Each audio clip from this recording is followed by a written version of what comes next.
माँ, मैं शादी नहीं कर सकती। माँ, प्लीज रोक तो यह शादी। आंगन में तुलसी के चबूतरे पर लगी अगरबत्ती की खुशबू ने पूरे घर को महका दिया था। पूनम अभी अभी पूजा करके रसोई घर में गई ही थी कि दादी ने रोज की तरह चिल्लाना शुरू कर दिया। अरे ओ पूनम, पूजा पाठ का ढकोसला खत्म हो गया हो तो चाय वाय मिलेगी कि नहीं? ऐसा भी कौन सा सुख दिया है भगवान ने?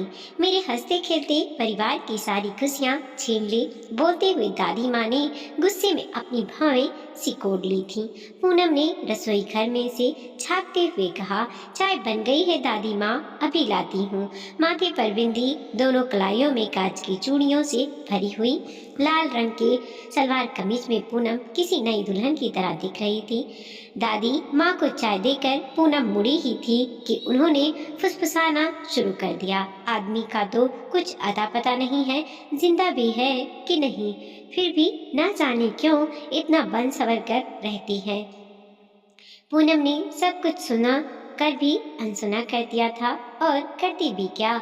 उसके दिन की शुरुआत रोज ऐसे ही दादी माँ के तीखे शब्दों से ही होती थी। दादी माँ को चाय देने के बाद पूनम अपने ससुर को चाय देने के लिए उनके कमरे में जाने लगी तो उन्होंने उसे आवाज देकर कहा, पूनम बेटा, मेरी चाय बाहर ही रख दे, मैं उधर ही आकर पी लूंगा। जी पापा, बोलकर पूनम वापस चली आई थी। पूनम के ससुर शशिकांत जी रिटायर्ड आर्मी ऑफिसर थे। उनका बेटा मोहित भी सेना में जवान था। पूनम मोहित की पत्नी थी। 3 साल पहले ही मोहित और पूनम का ब्याह हुआ था और ब्याह के 2 से 4 दिन बाद ही मोहित को किसी खुफिया मिशन में जाने के लिए सेना में वापस बुला लिया गया था। इस बात को 3 साल बीत चुके थे, पर अब तक मोहित वापस नहीं लौटा था और न ही उसकी कोई खबर आई थी। इसलिए फौज की तरह से उसे गुमशुदा घोषित कर दिया गया था। मोहित के लापता होने की खबर से शशिकांत जी की पत्नी को गहरा सदमा लगा था, जिसके चलते वो कोमा में चली गई थी। डॉक्टर का कहना था कि मोहित की वापसी ही उनके लिए दवा का काम कर सकती है। पूनम को विश्वास था कि मोहित जिंदा है और एक दिन जरूर वापस आएगा। उसके इस विश्वास को कायम रखने के लिए शशिकांत जी पूरा सहयोग देते थे। उन्हें पूनम का पहनना ओढ़ना कर रहना पसंद था। मोहित के हिस्से का लाड प्यार भी वो पूनम पर लुटाते थे।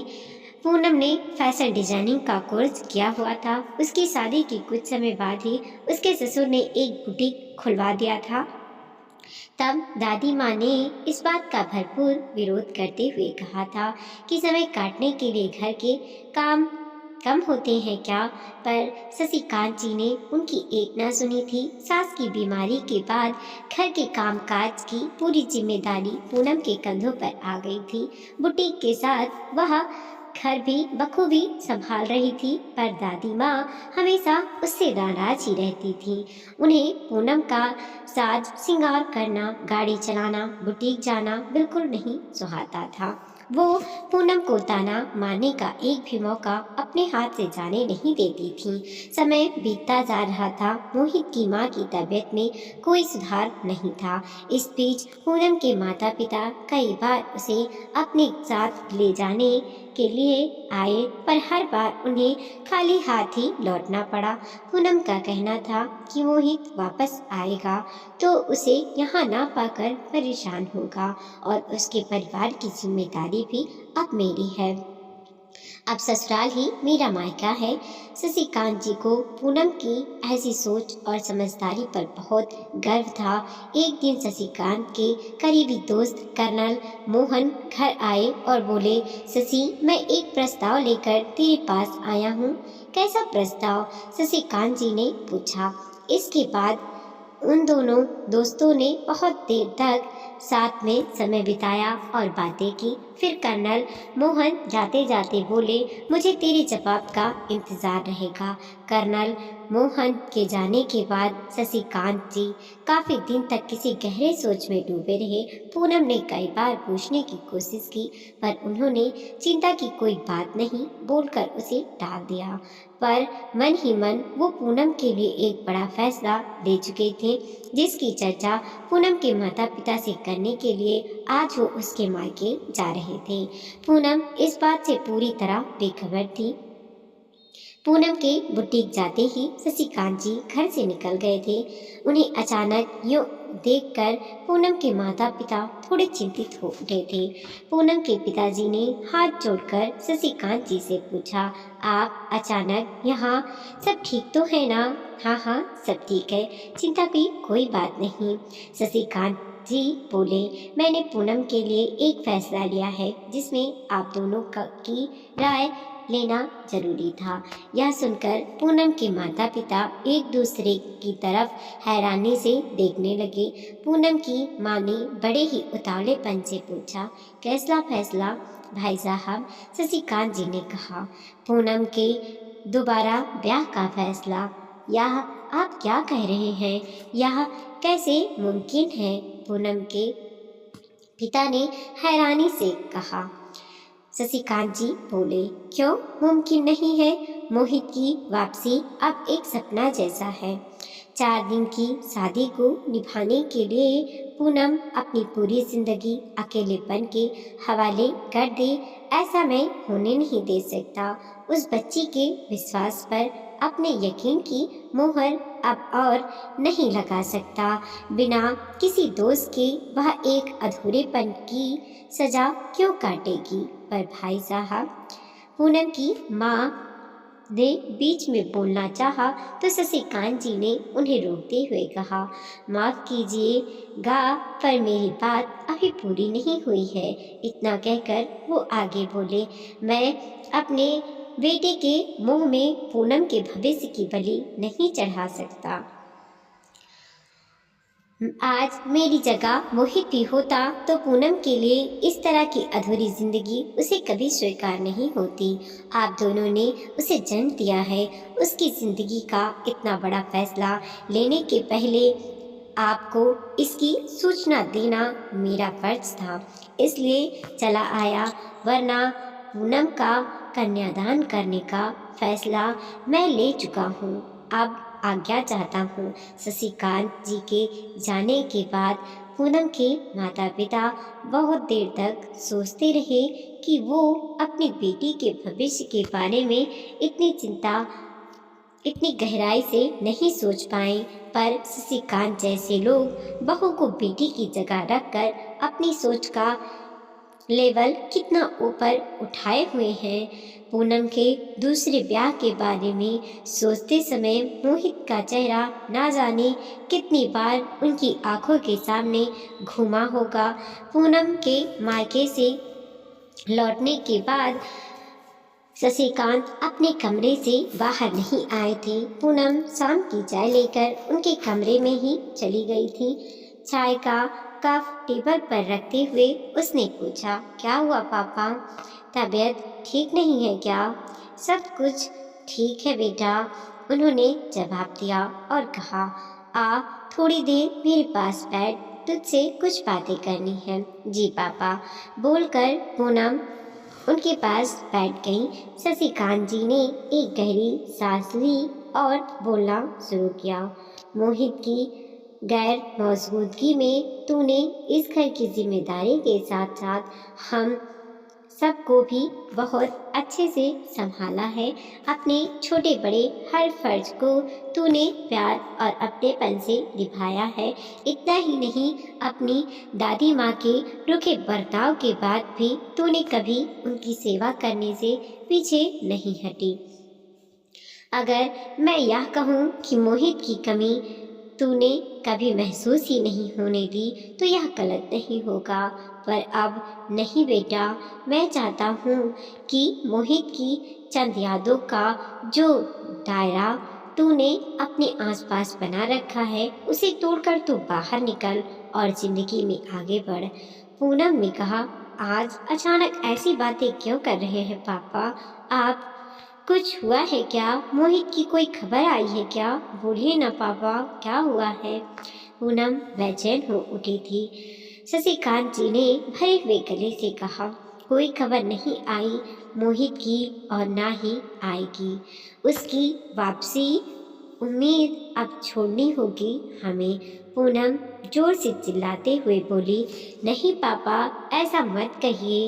इतने साल से पति के बिछड़ने का दर्द जो उसने अपने अंदर दबा कर रखा था, वह आज आंसू की धारा के साथ बहता जा रहा था। शशिकांत जी ने पूनम के सिर पर हाथ फेरते हुए कहा, आज यह लाचारी और बेबस पिता तुझसे कुछ मांगना चाहता है बेटा, मना मत करना। बहुत सोच समझकर मैंने तेरा कन्यादान करने का फैसला लिया है। पूनम ने चौंकते हुए कहा, पापा आप भी? कमरे से बाहर जाते जाते वह भी रुकी और बोली, आप गलत कर रहे हैं पापा। अगर मोहित की कमी मैं पूरा कर पाती तो मम्मी आज अस्पताल में कोमा में ना होती, दादी माँ को मुझसे इतनी नफरत ना होती और आज आप मुझे इस घर से विदा करने की बात नहीं करते। ऐसा बोलकर वह तेजी से कमरे से बाहर निकल गई। पूनम के जाने के बाद शशिकांत जी सोच में पड़ गए थे कि आप भी से पूनम का क्या मतलब था। इस बात को 8 दिन बीत चुके थे। शशिकांत जी अपने फैसले पर अटे थे। उनके इस फैसले से दादी माँ बहुत नाराज थी और दादी माँ ने उनसे बात करना बंद कर दिया था, पर उन्होंने हार नहीं मानी थी। शशिकांत जी एक बार फिर पूनम को समझाने की उम्मीद से उसके बुटीक पहुंच गए थे।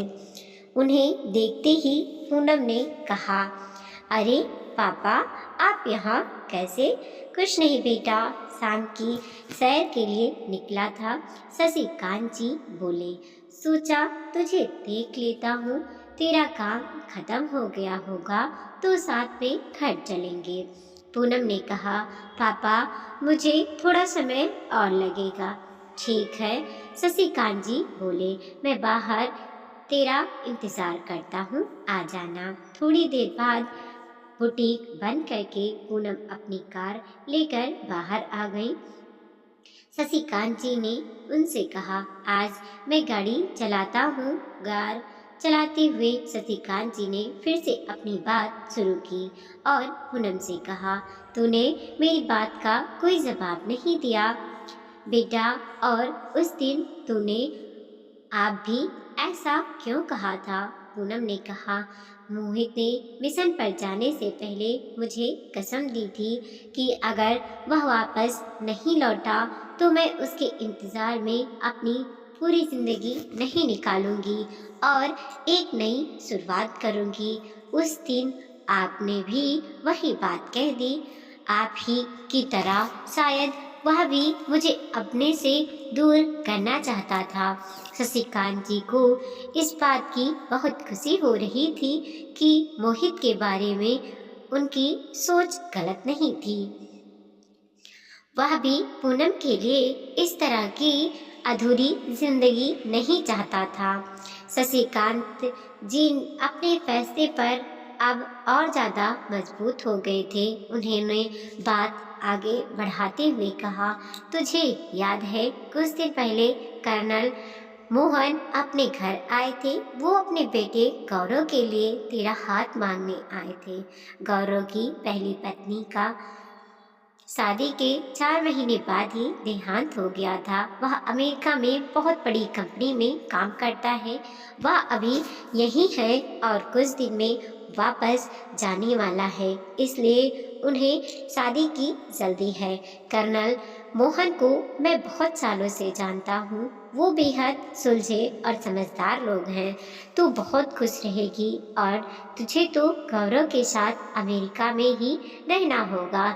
इस रिश्ते के लिए हाँ कह दे बेटा। शशिकांत जी ने जोर देते हुए पूनम से कहा। पूनम ने जवाब दिया, मुझे नहीं पता था पापा कि आपके लाड प्यार का कर्ज मुझे एक दिन आपसे दूर जाकर चुकाना होगा।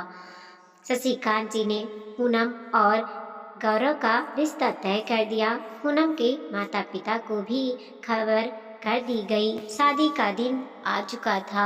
बंगले की सजावट शशिकांत जी ने पूनम की पसंद के लाल गुलाब के फूलों से करवाई थी। बारात जैसे ही बंगले के सामने पहुंची तो शशिकांत ने सभी का स्वागत किया। थोड़ी देर बाद पूनम की माँ उसे मंडप में ले जाने के लिए आई तो पूनम ने कसकर अपनी माँ के हाथों को पकड़ा और कहा, मुझसे यह नहीं होगा माँ, मेरा मन बहुत घबरा रहा है। पता नहीं क्यों बार बार ऐसा लग रहा है कि मोहित यहीं कहीं आसपास है। मैं किसी और से शादी नहीं कर सकती। यह सब होने से रोक दो माँ। पूनम अपनी माँ के सामने हाथ जोड़कर रोते हुए बोली और बेसुध होकर जमीन पर गिर पड़ी। पूनम की माँ उसके बेसुध होने की सूचना देने बाहर आई तो उन्होंने देखा कि फौज की एक गाड़ी बंगले के बाहर आकर रुकी है। उसमें से सेना के 2 जवान उतरे। फिर उन्होंने हाथ पकड़कर काला चश्मा पहने एक शख्स को गाड़ी से नीचे उतारा। विवाह समारोह में आए सभी लोगों की नज़र बड़ी हैरानी से उस शख्स को देख रही थी। उसे देखते ही शशिकांत जी की आंखों से आंसुओं का सैलाब उमड़ पड़ा। मोहित, मेरे बेटे, तूने बहुत इंतजार करवाया। बोलते हुए शशिकांत जी ने उसे अपने सीने से लगाकर बेटे की वापसी की तड़प को शांत किया। पूनम की माँ खुशी से भागते हुए अंदर आई और उन्होंने पूनम के ऊपर पानी के छींटे मारे। फिर जोर से उसे झकझोर कर बोली, उठ जा बेटा, बाहर जाकर देख। तेरा विश्वास ने आज तेरे सुहाग की वापसी कर दी है। पूनम सभी मर्यादाओं को लांघकर गिरती पड़ती भागती हुई बाहर गई और मोहित से जा लिपटी। वह फूट फूट कर रोती हुई बोली, आखिर आपने मेरे विश्वास की लाज ही रख ली।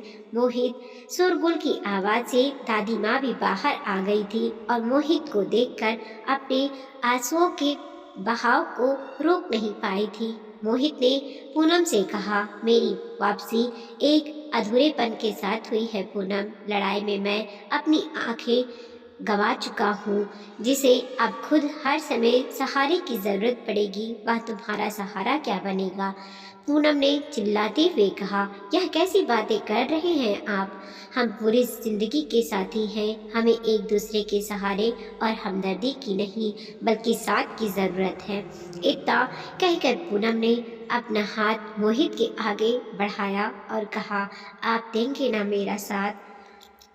गौरव इतनी देर से दूर खड़ा होकर सब देख रहा था। उसने मोहित का हाथ पकड़कर अपने हाथों से पूनम के हाथों में दे दिया। पूनम कर्नल मोहन के पास आई और हाथ जोड़कर बोली, मुझे माफ कर दीजिए अंकल, इस घर और मोहित को छोड़कर मैं कहीं नहीं जा सकती। कर्नल मोहन ने पूनम के सर पर हाथ रखकर अपना आशीर्वाद दे दिया। वीडियो को लाइक कीजिए, कमेंट कीजिए और अपने दोस्तों के साथ जरूर शेयर